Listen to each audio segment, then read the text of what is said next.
Good morning. Thank you for the opportunity to speak. My name is Robert Smith. This is the last place I want to be today. I actually started my career 40 years ago in this very room, clerking for the Court of Criminal Appeals, prosecutor here in Travis County for 30 years. There's no allegations that I'm not a good father to my 10-year-old child. I've never been arrested, anything like that. I'm here on a family law matter. My wife and I separated last year, and then behind my back, without my knowledge or consent, she went and obtained prescription drugs for my child to treat for ADHD. When I found out about it and confronted her about it, she stopped doing it, but behind my back and without my knowledge, she enlisted the school to give it to her.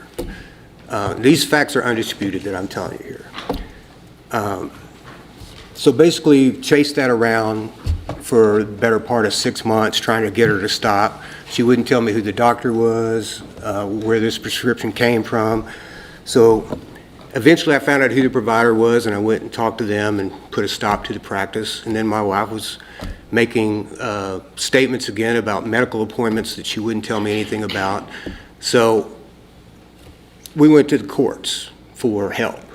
We filed a temporary restraining order to stop this conduct, and the restraining order was granted. Then we went to a temporary orders hearing where these facts that I just laid out to you are undisputed. My wife agrees that she did all that.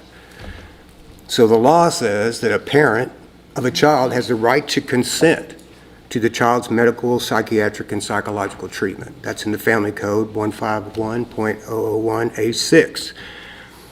So through this legal process, I finally obtained the medical records and found out that the person that prescribed this to my child was not even a physician. She was a physician in training. And she started my child in a small dose, but within several weeks, it was ramped up to 20 milligrams a day of Vyvanse, which is a time-release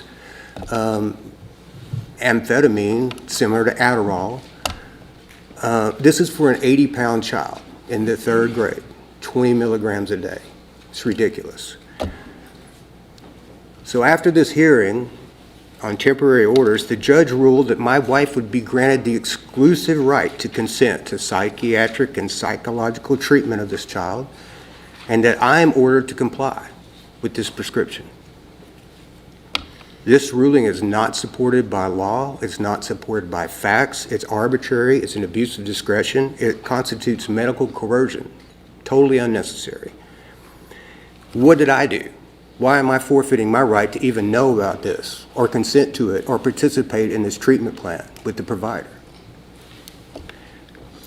I'm here because I have nowhere else to complain to, okay? I know from reading opinions on final orders that the standard order says when the parents can't consent. All right. So I went to the courts for help, and what I got was this ruling, which is totally unsupportable under law. Thank you, sir.